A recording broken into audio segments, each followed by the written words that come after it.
During the reading of the Finance Bill, the Financial Secretary spoke on prices in government increasing by 6.1%, in line with the September 2022 Retail Price Index.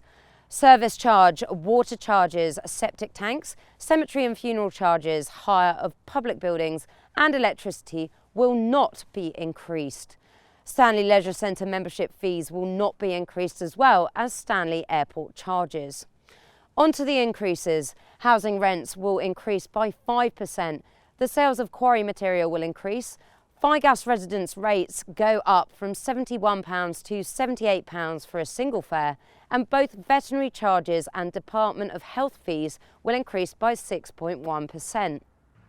From the 1st of January 2024, the minimum wage will increase from £7.73 an hour to £8.57. The bank licence fee will increase from £14,000 to £15,000. Retirement pension contributions will increase by 6.1% to £21.54 per week. The Embarkation Tax for cruise ship passengers will increase by £3 from £27 to £30 per person. Personal tax allowances will increase from £15,000 to £15,960. The household fuel and power allowance has been extended to September 2023 at the rate of £140 per month.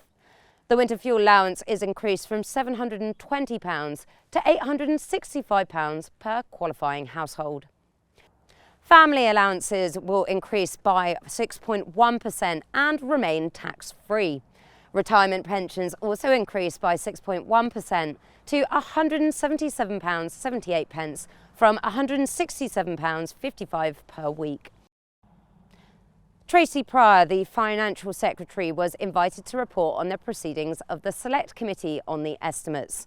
She said that in the current financial year 2022-2023, there was a forecast operating budget surplus of £23 million, compared to an original budgeted surplus of £9.6 million. Overall revenue for the Falkland Islands Government for this current financial year is now forecast at nearly £116 million.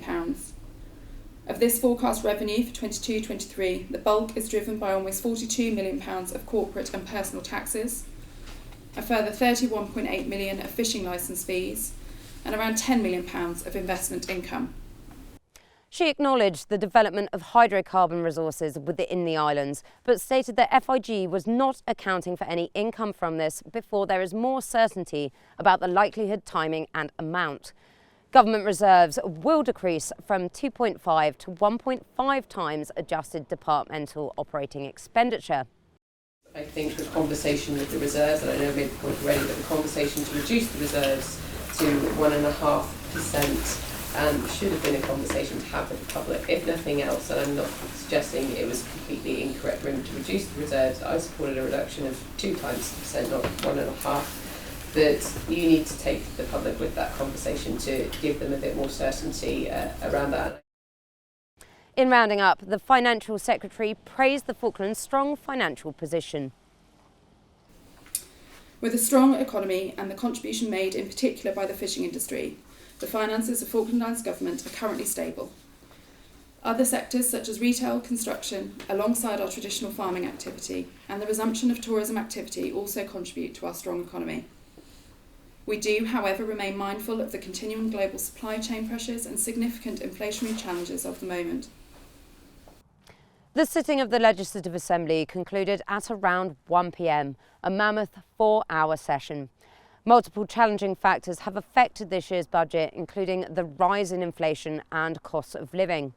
Looking ahead, with an increase in spending on capital projects and rise in inflation, the question remains whether the Falklands can maintain its strong economic position whilst continuing to support its most vulnerable members of the community in the long term.